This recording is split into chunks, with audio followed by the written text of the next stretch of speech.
आखिर जिंदगी में असली सुखी कौन सा व्यक्ति है? इस विषय पर गौतम बुद्ध की बेहद ही प्रसिद्ध कहानी की शुरुआत करते हैं। हम हमेशा उन चीजों के पीछे भागते रहते हैं जो हमारे पास नहीं है। हम भविष्य में उन्हें पाने के लिए लगातार प्रयास करते रहते हैं, लेकिन हम यह भूल जाते हैं कि जिस चीज को पाने का हम प्रयास कर रहे हैं उसके कारण हमारा वर्तमान दुखी हो रहा है। हमारे वर्तमान की सारी खुशियां हमसे छिन रही हैं। इस कहानी में आप यह समझ पाएंगे कि किस प्रकार आपका जो वर्तमान है वही सर्वश्रेष्ठ समय है।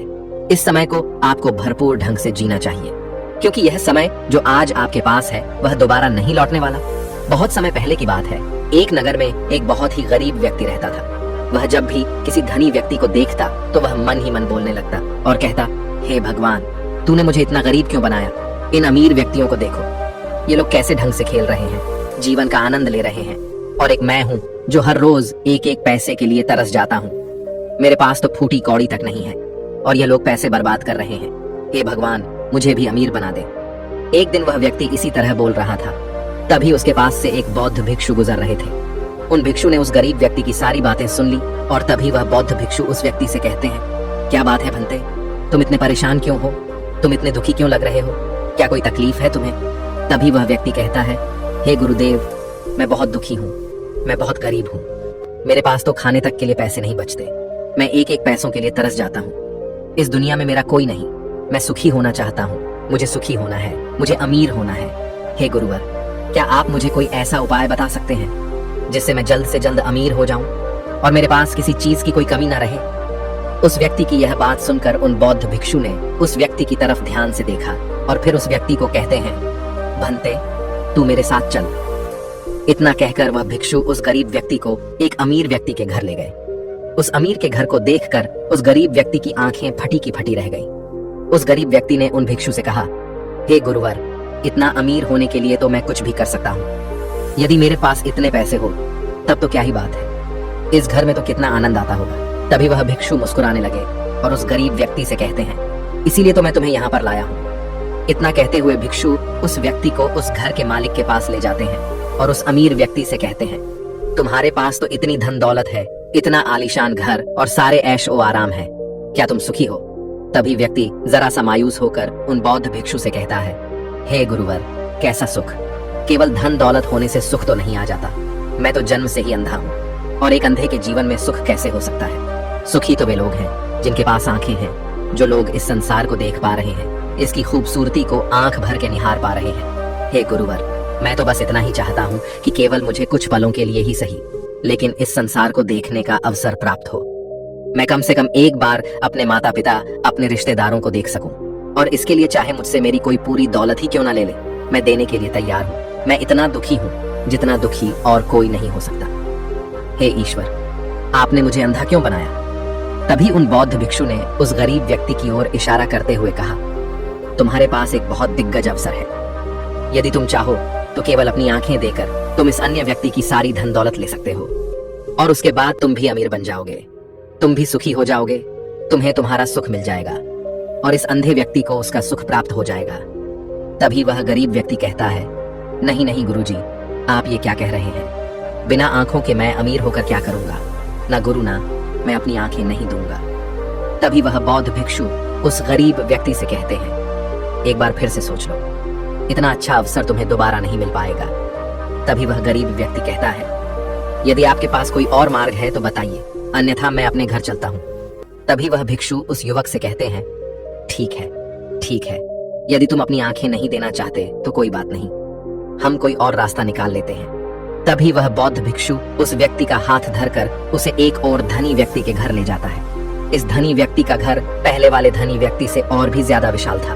यह देखकर वह गरीब व्यक्ति कहता है, अरे अरे, इतना आलीशान घर मैंने आज तक नहीं देखा था।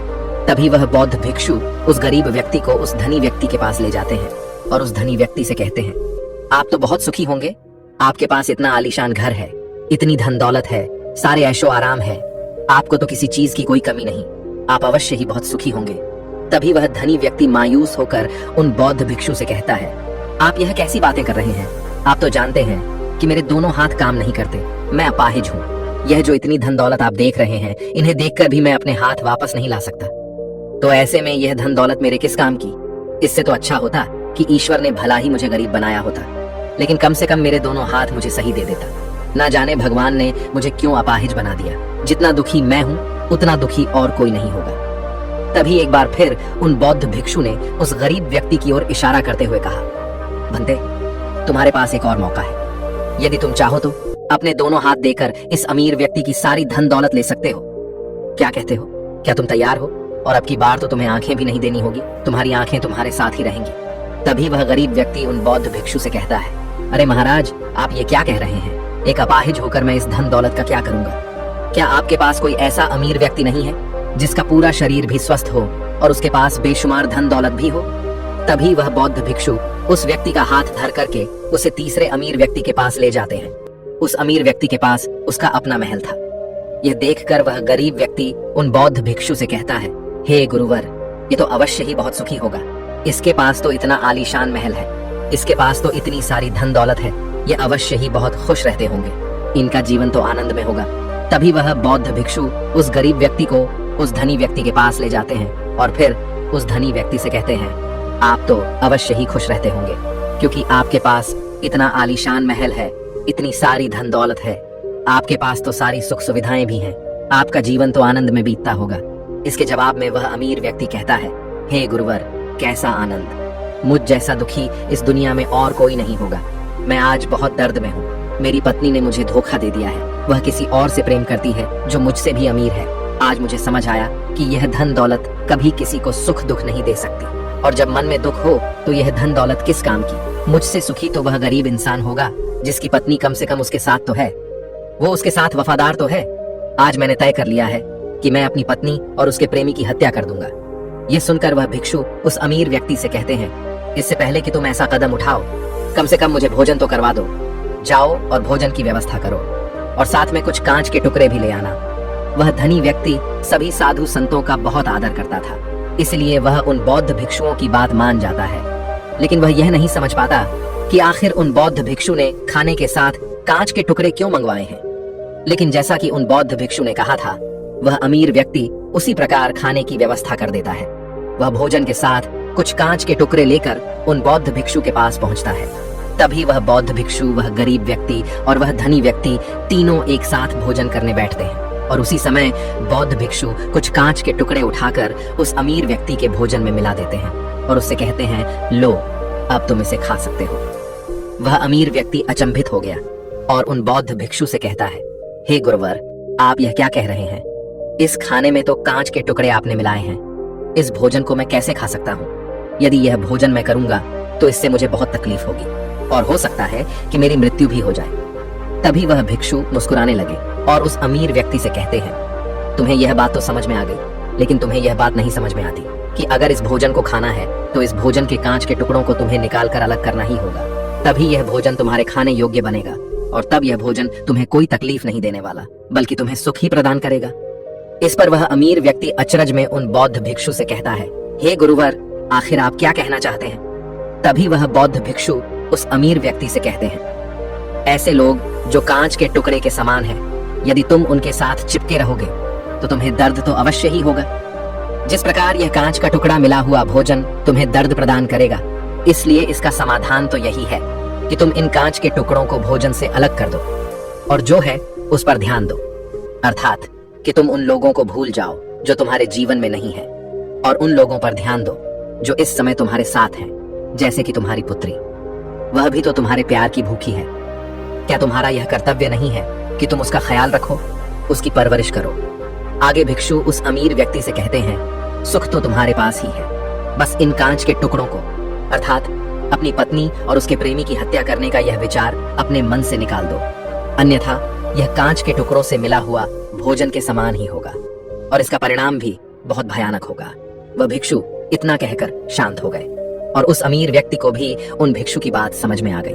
उन्होंने तुरंत ही उन बौद्ध भिक्षु के चरण छुए और वह अमीर व्यक्ति कहने लगा, हे गुरुवर, आपने मुझे पाप करने से बचा लिया है, मैं आपका बहुत बहुत आभारी हूँ। उसके बाद वह भिक्षु उस गरीब व्यक्ति को लेकर आगे की ओर निकल जाता है। तभी रास्ते में वह गरीब व्यक्ति उन भिक्षु से कहता है, हे गुरुवर, क्या इस दुनिया में ऐसा कोई नहीं है जो सुखी हो? तभी वह भिक्षु उस गरीब व्यक्ति से कहते हैं, भंते, आखिर तुम सुखी क्यों नहीं हो? इस पर वह गरीब व्यक्ति कुछ देर के लिए सोच विचार करता है, लेकिन उसके पास कोई जवाब नहीं होता। तभी वह भिक्षु उस गरीब व्यक्ति से कहते हैं, क्योंकि तुम्हें वह चाहिए जो तुम्हारे पास नहीं है। तुम्हारे पास धन नहीं है और तुम्हें धन चाहिए। तुम अमीर होना चाहते हो।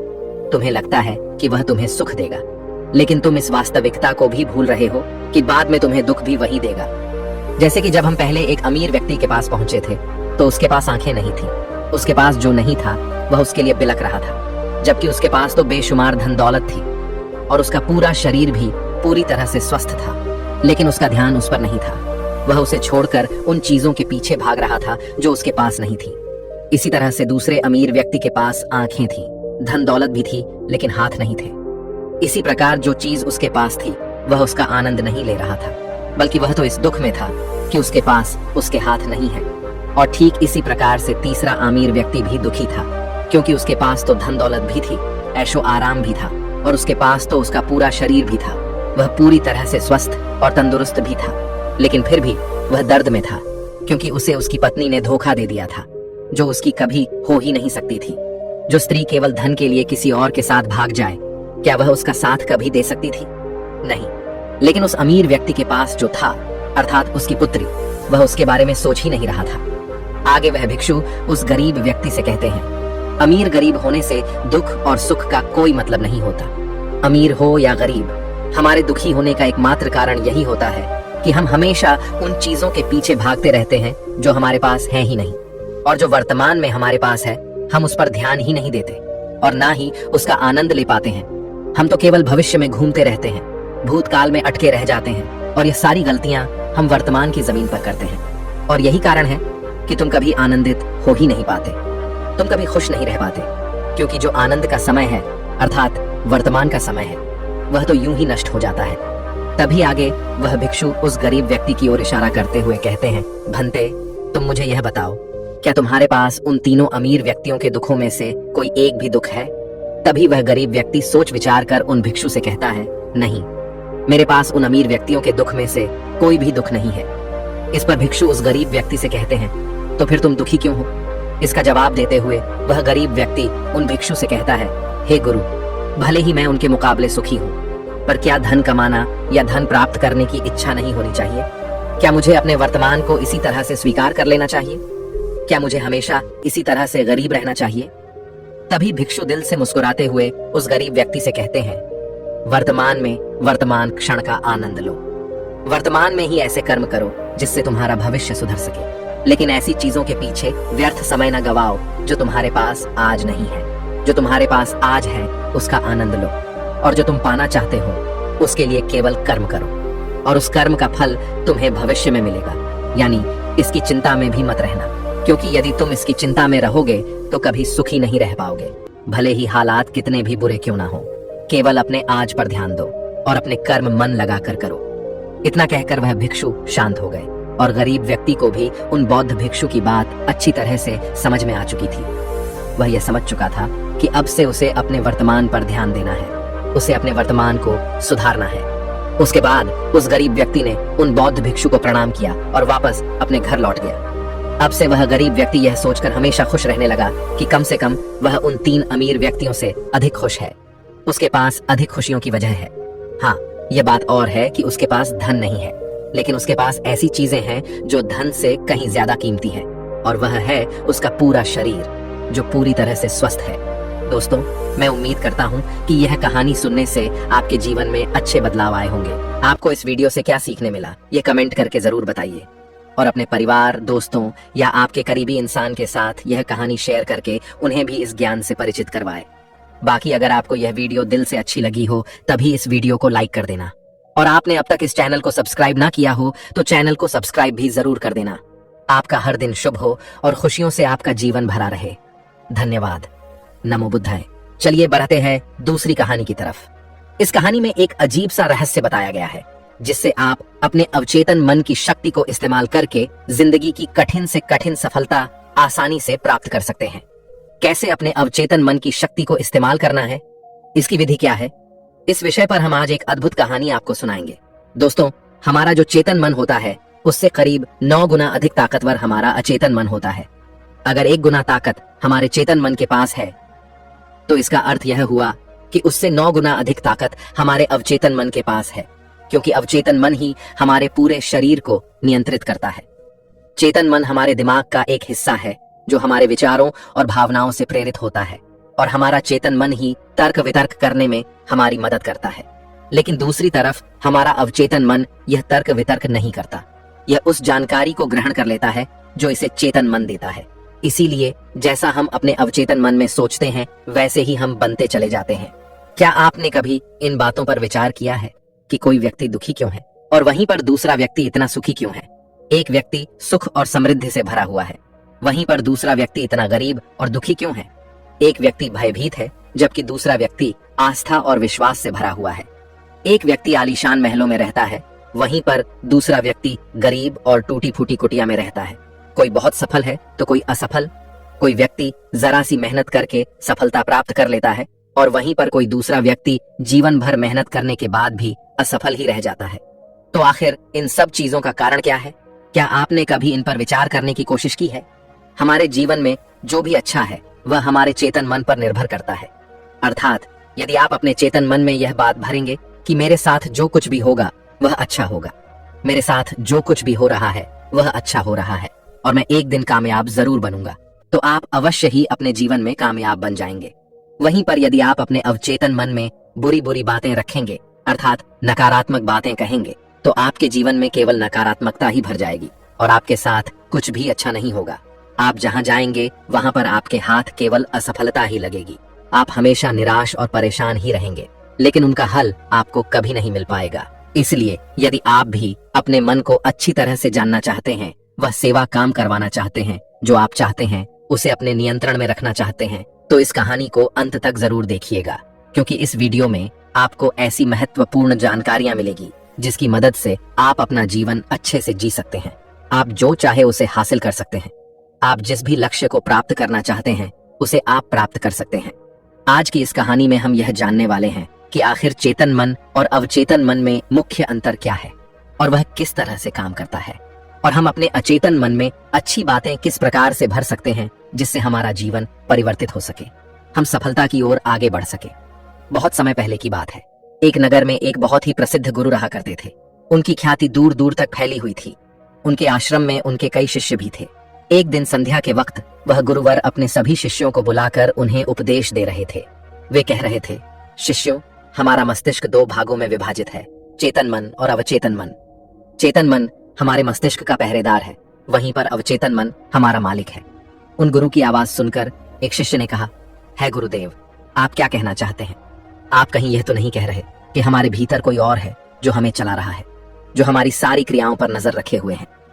इस पर गुरुवर उस शिष्य को मुस्कुराते हुए कहते हैं, भंते, मैं तुम्हें एक छोटी सी कहानी सुनाता हूँ। इस कहानी में तुम्हें तुम्हारे सवालों का जवाब मिल जाएगा। इस कहानी को ध्यानपूर्वक सुनना और इसे समझने का प्रयास करना। आगे गुरुवर कहानी बताते हुए कहते हैं, बहुत समय पहले की बात है। एक नगर में एक बहुत ही धनी सेठ रहा करता था और उसकी एक आलीशान हवेली भी थी। उसकी हवेली के द्वार पर हमेशा एक पहरेदार तैनात रहता था और हवेली में जब भी कोई उपद्रव होता, कोई शोर शराबा होता, तो उसकी आवाज चारों ओर गूंजने लगती और उस आवाज को सुनकर आसपास के लोग भी उस महल के पास आते और उस पहरेदार को खूब समझाने की कोशिश करते और कहते, देखो, तुम्हारी हवेली से बहुत सारी आवाजें आती हैं जिससे हमारे घर की शांति भंग हो जाती है। कृपया करके इन आवाजों को बंद करो। आखिर इस शोर शराबे में क्या रखा हुआ है? इस तरह से हल्ला करके तुम अपना जीवन कैसे शांति से बिता सकते हो? इस पर वह पहरेदार जवाब देते हुए कहता है, देखो भाई, मैं जानता हूं कि शोर करना बुरी बात है, लेकिन मैं क्या करूं? मैं भी इससे बहुत परेशान हूं। जो भी आवाजें होती हैं वह हवेली में होती है, इससे मेरी भी शांति भंग होती है। लेकिन आप मुझे क्यों समझा रहे हैं? इसका कारण मैं तो नहीं, इसका कारण तो मेरा मालिक है। आप उसे जाकर समझाइए। यह बात सुनकर लोग भी यह बात समझ जाते हैं कि बात तो सही है। आखिर इसमें इस पहरेदार की क्या गलती है? यह तो केवल अपना काम कर रहा है। गलती तो मालिक ही है। वह उपद्रव करता है, वह शोर शराबे करता है, और जब भी उसे यह सब करने का मन होता है तो वह हवेली के बाहर आता है और उपद्रव करके वह वापस हवेली में जाकर बैठ जाता है। और जिन लोगों को भी उस हवेली के मालिक से तकलीफ होती है, जिनकी भी शांति भंग होती है, वे सभी आकर उस पहरेदार को ही समझाने का प्रयास करते हैं। वह उसे खूब सुनाते हैं, लेकिन क्या इससे यह समस्या सुलझेगी? इस प्रश्न के साथ गुरुवर अपने शिष्य से कहते हैं, तुम ही बताओ, इसका क्या समाधान है? इस पर वे शिष्य गुरु के इस प्रश्न का जवाब देते हुए कहता है गुरुवर, जिन्हें भी उन हवेली के मालिक से तकलीफ है जो शोर शराबे करता है और लोगों की शांति भंग कर देता है, उन सभी को उनसे बात करनी चाहिए, तभी तो इसका समाधान निकलेगा। भला पहरेदार की इसमें क्या गलती है? वह तो केवल अपना काम कर रहा है और वह उससे ज्यादा कर भी क्या सकता है? उसके हाथों में तो और कुछ भी नहीं है। इस पर वह गुरुवर मुस्कुराते हुए अपने उस शिष्य से कहते हैं, भंते, ठीक इसी तरह से हमारा मन भी होता है। हमारा चेतन मन मनुष्य का पहरेदार होता है और पहरेदार को यह अच्छी तरह से पता है कि क्रोध करना बुरी बात है, बुरे शब्दों का इस्तेमाल करना बुरी बात है, अश्लील ख्यालों में खोए रहना बुरी बात है। अर्थात हमारे चेतन मन को यह बात बहुत अच्छी तरह से पता है कि गुस्सा करना, आलस करना, काम वासना जैसे विचार गलत है। यह सभी विकार हमारे भीतर नकारात्मक विचार उत्पन्न करते हैं, जिससे हमारा विनाश होता है। लेकिन वह कर भी क्या सकता है? वह चीज उसके हाथों में है ही नहीं, क्योंकि वह चीज वह कर ही नहीं रहा। यह तो वह अंदर बैठा मालिक कर रहा है, अर्थात हमारा अवचेतन मन, जो हमसे कोई भी कार्य बहुत ही आसानी से करवा लेता है। और यह सभी बातें हम में से हर कोई अच्छी तरह से जानते हैं और हमें ऐसा लगता भी है कि हम अच्छी तरह से समझ चुके हैं, जैसे कि वह पहरेदार समझता है। लेकिन वास्तविकता में तो इससे हमारे जीवन पर कोई भी बुनियादी फर्क नहीं होता। आगे वह गुरु उस शिष्य से कहते हैं, भंते, तुमने भी अपने आप को कई बार यह समझाने की कोशिश की होगी कि मुझे सुबह सही समय पर उठना है, आश्रम की साफ सफाई करनी है, भिक्षा मांगने जाना है और रात को आने के बाद मुझे ध्यान भी करना है। लेकिन क्या इससे कोई फर्क हुआ? इसका जवाब देते हुए शिष्य कहता है, नहीं, बिल्कुल नहीं हुआ। मैंने कई बार अपने आप को समझाया है कि मुझे इस समय पर यह काम करना है, मुझे अपना समय व्यर्थ नहीं करना, मुझे अपने समय का इस्तेमाल करना है और मुझे आगे बढ़ना है। लेकिन मैं चाहकर भी उन सभी कार्यों को समय पर नहीं कर पाता। इस पर वह गुरुवर अपने उस शिष्य से कहते हैं, भंते, जब भी हम अपने आप को कुछ समझाने का प्रयास करते हैं तो हमें ऐसा लगता है कि अब हम समझ चुके हैं और अब हमसे कोई गलती नहीं होने वाली, और हम सोचते हैं ज़रेनिया कि अब हमारा जीवन बदल जाएगा, हम जो भी करेंगे अब वह सही होगा, अब तो हम जीवन में सफलता प्राप्त कर ही लेंगे। लेकिन दूसरे ही पल हम यह पाते हैं कि हमारे जीवन में कोई बुनियादी बदलाव आया ही नहीं है, और ऐसा केवल हमारी नासमझी के कारण होता है। हम अपनी नासमझी के कारण अवचेतन मन की जगह पर अपने चेतन मन को समझाने का प्रयास करते हैं, अर्थात मालिक को त्याग कर हम पहरेदार से बात करते रहते हैं और उसे समझाने की कोशिश करते हैं। लेकिन तुम यह भूल जाते हो कि आखिर वह पहरेदार कर भी क्या सकता है? वह सब उसके हाथों में है ही नहीं है। हमें तो अपने अवचेतन मन को समझाने की आवश्यकता है। हमारी बुद्धि, अर्थात वह पहरेदार जो यह समझ जाता है कि क्या सही है और क्या गलत, उसे कब क्या करना है, क्या नहीं करना। लेकिन यह सारी बातें केवल हमारे पहरेदार, अर्थात हमारे चेतन मन के सीमित रह जाती हैं। यह सारी बातें हवेली के उस मालिक, अर्थात हमारे अवचेतन मन तक तो पहुंच ही नहीं पाती। और यही कारण है कि हमारे जीवन में कभी कोई बुनियादी बदलाव हो ही नहीं पाता। ठीक उसी प्रकार जैसे कि यदि आपसे कोई कहता है कि पौधे में पानी भरोगे तो वह पौधा एक दिन वृक्ष होगा और फिर उसमें फल आएंगे, और आप उस बात को मान लेते हैं और उस पौधे में पानी भी देते हो, लेकिन आप पौधे की पत्तियों पर पानी देते हो और सोचते हो कि इसमें फल आएंगे। लेकिन जरा एक बार के लिए यह सोचिए, अगर पत्तियों में पानी दोगे तो उसमें फूल और फल कैसे आएंगे? हमें तो उस पौधे की जड़ में पानी देने की आवश्यकता है। लेकिन हम में से अधिकांश लोग केवल पत्तियों पर ही पानी छिड़क कर अपने आप को बहुत भाग्यशाली समझने लगते हैं। लेकिन वे यह भूल जाते हैं कि जो पानी वह पत्तियों पर दे रहे हैं वह पानी पेड़ की गहराइयों में तो जा ही नहीं पा रहा, तो ऐसे में उस पौधे पर फल कैसे लगेंगी? ठीक इसी प्रकार हम भी अपने मन के साथ करते हैं, और यही कारण है कि हम अपने जीवन में जो भी चाहते हैं वह हमें नहीं मिल पाता। हम अपने जीवन में फल चाहते हैं लेकिन वह हमें नहीं मिल पाता। इस पर शिष्य उन गुरुवर से कहता है गुरुवर, तो फिर हमें क्या करना चाहिए? क्या ऐसा कोई उपाय है जिससे हम अपने चेतन मन की सारी बातें अपने अवचेतन मन तक पहुंचा सकें? ऐसी कोई प्रक्रिया है जिसमें हम अपने संदेश को अपने चेतन मन तक पहुंचा सके?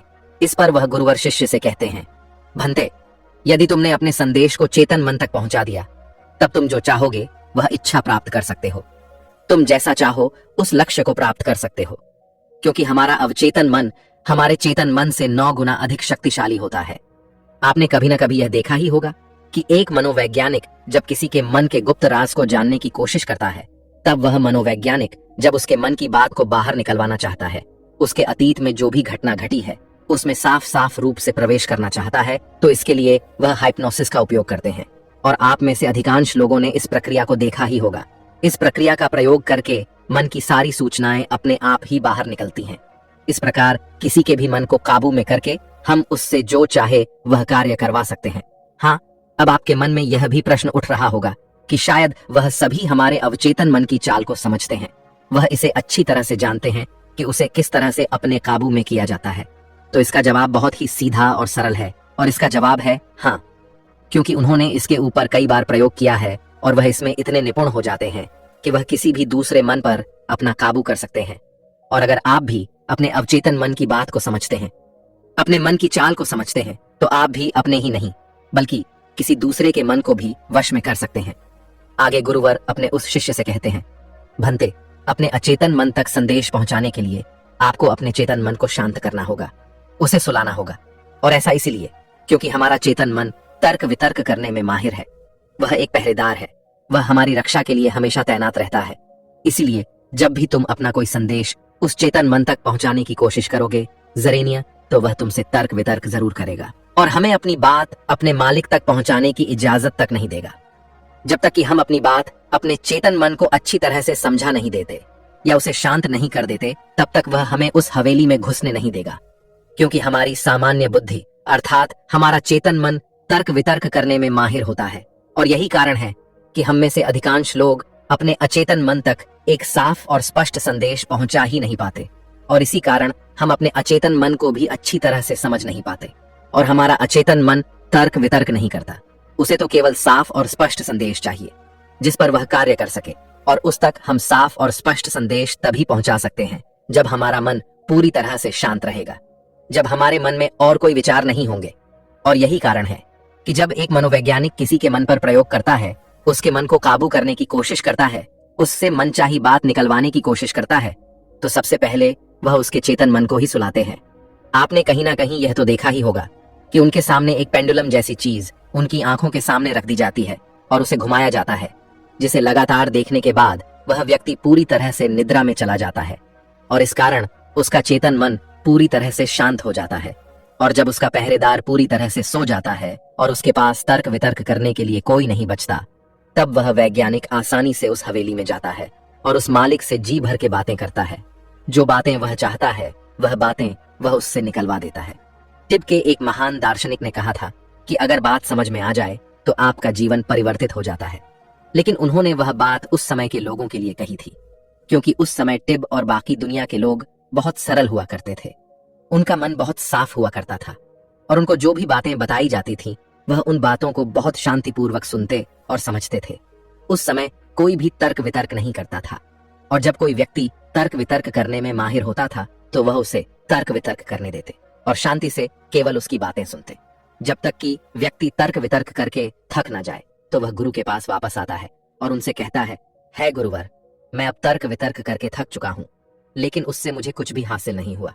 कृपया करके अपना कोई मार्ग बताइए, आप मुझे अपने तरीके से समझाएं। अब मैं उसमें कोई भी अवरोध उत्पन्न नहीं करूंगा। ठीक इसी प्रकार से हमारी बुद्धि भी काम करती है। जब हमारा मस्तिष्क तर्क वितर्क करके थक जाता है, तब उसे इस बात का एहसास होता है कि तर्क वितर्क करके उसे कुछ भी हासिल नहीं होने वाला, और उस समय तक उसे कुछ भी समझ में नहीं आएगा। अगर आपको यह वीडियो दिल से अच्छी लगी हो तभी इस वीडियो को लाइक कर देना, और आपने अब तक इस चैनल को सब्सक्राइब ना किया हो तो चैनल को सब्सक्राइब भी जरूर कर देना। आपका हर दिन शुभ हो और खुशियों से आपका जीवन भरा रहे। धन्यवाद। नमो बुद्धाय।